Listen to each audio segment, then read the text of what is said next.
Reality is not what's said, it's what remains when speech ends. Alan Watts. What if every time you tried to explain yourself, you were feeding the very illusion that blinds the world? We've been taught that words heal misunderstanding, but what if they actually deepen it? The truth is, most people don't hear you. They hear their story using your voice. And when you finally stop explaining, that's when they start to see. Hold this line. What comes next flips everything you've learned about communication. He tells her, "You just don't get it," but she can't. Not because she's stubborn, but because she's tuned to another frequency. Every human lives inside their own private theater, watching the world through a lens made of memory and emotion. You might be standing right next to someone, yet seeing two entirely different films. And no matter how loud you speak, your movie can't play on their screen. It's not a failure of words, it's a clash of awareness. You can translate every feeling, analyze every scene. Still the signal won't come through if their radio's set to another station. Think about the times you tried to explain your pain to someone who hadn't lived it. They nod politely, maybe even offer advice, but you can tell they're not in it. They're spectators, not participants. That's why forcing understanding feels like shouting through glass. The more passionately you explain, the thicker the barrier becomes. It's not communication, it's vibration mismatch. When two worlds overlap, clarity happens effortlessly. When they don't, words turn to dust before they land.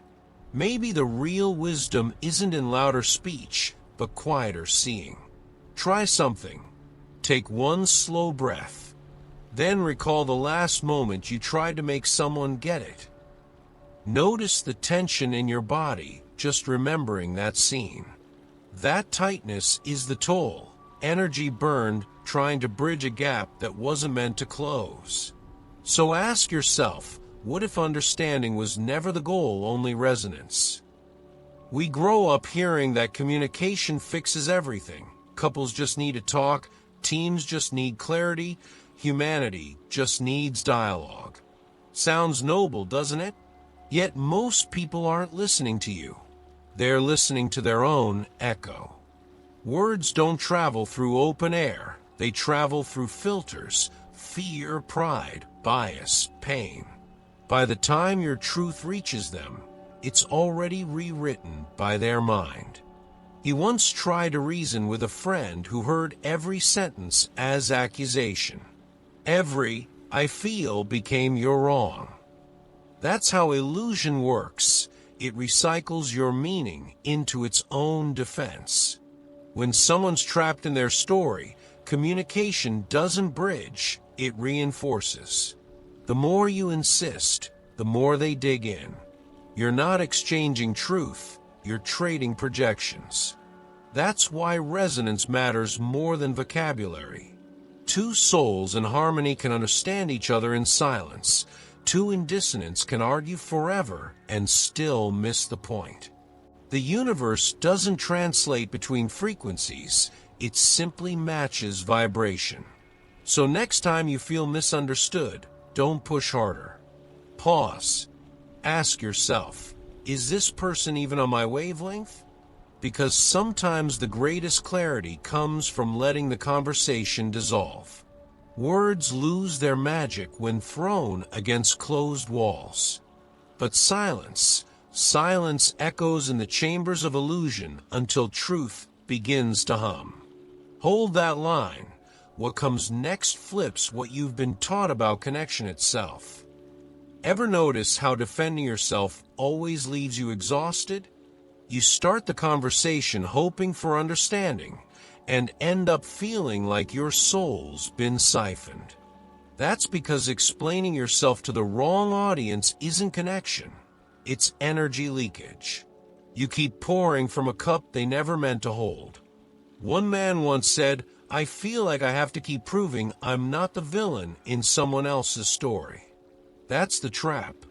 you start believing that validation equals truth. But truth doesn't need applause, it simply is. The moment you stop performing for comprehension, your power returns. You realize your peace was never theirs to give. Every explanation withheld becomes sacred economy, a deposit back into your own vitality. Imagine treating your words like currency. You wouldn't spend them where the exchange rate is 0. That shift alone reclaims hours of drained thought and restless nights. It's not arrogance, it's stewardship of your life force. Take 10 seconds now. Inhale deeply, then exhale, and picture every unnecessary justification dissolving into air. Lighter, right? That's your spirit remembering. Silence doesn't mean defeat. It means you've stopped renting your energy to misunderstanding. But this brings us to the deeper cage, the one built from belief itself. If this is hitting close to home, take a second, like the video, subscribe, and stay with me.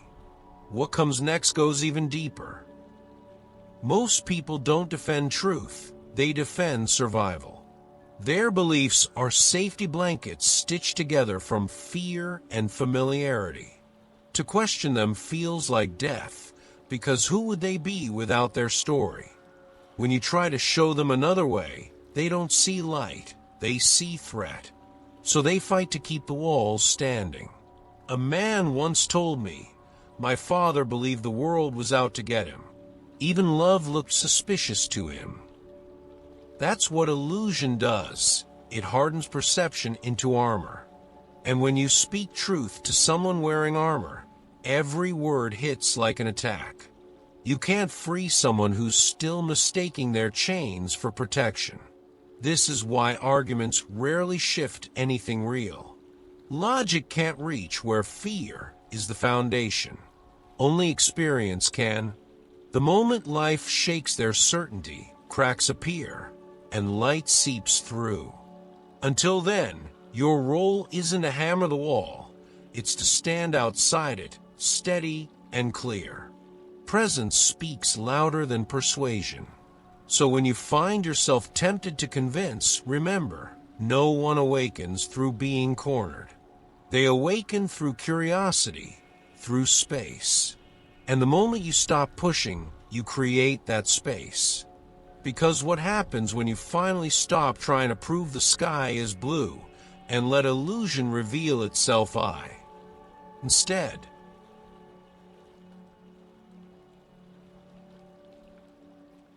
There's an old story. A man spent years arguing with his neighbor who swore the sky was green. Every morning he pointed up and said, "Look, it's blue." And every morning the neighbor grew more furious. One day the man stopped arguing. He simply walked away. The silence unsettled the neighbor more than 1,000 debates ever had. Because without opposition, illusion loses oxygen. The neighbor's rage wasn't about color, it was about control. He needed resistance to sustain his certainty. When the argument ended, so did his anchor. That's the hidden law. When you withdraw your energy, reality starts speaking for itself. Truth doesn't shout, it reveals. We've all had a green sky person in our life. The friend, the parent, the partner who's addicted to being right. They're not listening to your words. They're defending their existence. Your withdrawal isn't rejection, it's invitation. An invitation for life itself to do the teaching only silence can deliver. So next time someone insists on their version of the sky, smile gently, then step back. Let the colors prove themselves. Because soon you'll notice something remarkable. The moment you stop fighting illusion, it starts unraveling on its own. And that's where the true power of silence begins to rise. Silence has a pulse most people never hear. It's not emptiness, it's charged space where energy recalibrates. When you stop explaining, you stop reacting. That pause flips the current. Instead of feeding confusion, you begin drawing strength. Silence becomes the mirror where distortion runs out of things to reflect. He once learned this mid-argument. Instead of replying, he just breathed. No sarcasm, no rebuttal, just quiet presence. Within seconds, the other person started unraveling, because silence exposes what noise conceals. It's unsettling to those who rely on chaos to feel in control. But to you, it feels like coming home. When words lose meaning, stillness speaks. It tells the truth in a language beyond language, tone, gaze, breath. Silence turns you from participant to observer, from prey to presence. In that state, even conflict starts orbiting you differently. People sense what they can't name, grounded authority. Try it.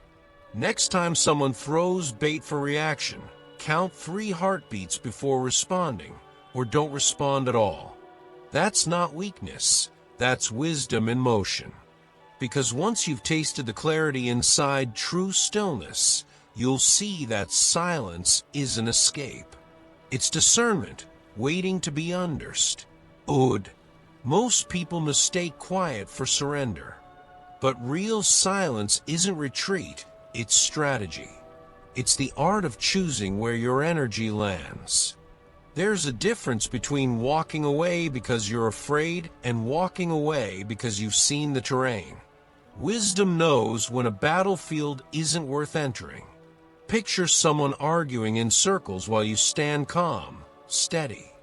They call you cold, detached, maybe even heartless. But what you're doing is sacred triage, saving your energy for what can grow. Silence doesn't mean you stop caring. It means you've stopped bleeding attention into dead soil. That's discernment in action. The greatest boundaries are drawn without a single word. Silence can outline truth more gracefully than confrontation ever could. It says, I see you. I honor your reality, but I won't merge mine with yours. No bitterness, no defense, just clarity. It's compassion that keeps its shape. So next time you're accused of being distant, remember, not every fire deserves your breath. Discernment is love with direction. And the deeper you master it, the more you'll sense the fragile architecture behind illusion itself, the web of stories that silence chew. Ayatly reveals. Illusion feels warm because it's familiar. It wraps around the mind like an old song you've outgrown, but still hum along to. People cling to their stories not because they're true, but because they're known. To face the unknown, to admit I don't know, feels like stepping off a cliff with no ground beneath. So they hold tighter. He once met a woman who said, I'd rather believe a comforting lie than a lonely truth. And she meant it. Most people do. They don't protect the illusion itself. They protect the comfort it provides. That's why when truth knocks, illusion doesn't dissolve quietly. It fights back. It screams, it blames, it distracts. Anything but surrender. Trying to tear down someone's illusion only feeds it. The more you argue, the more you validate its existence. The Hermetic masters understood this long ago. Illusion survives on attention. The moment you stop feeding it, it starves. So love them enough to let them dream until they're ready to wake.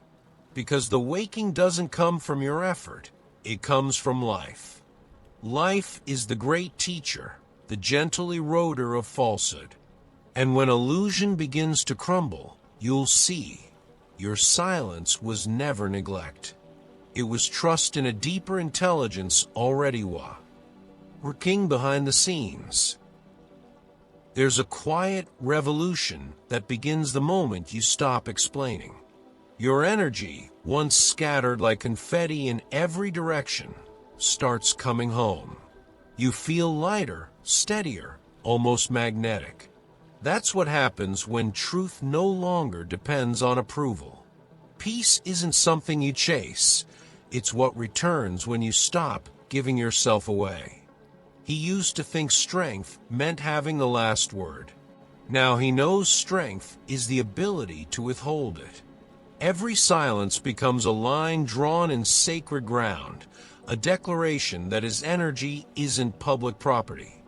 It's astonishing how much calm arrives when you stop renting your worth to misunderstanding.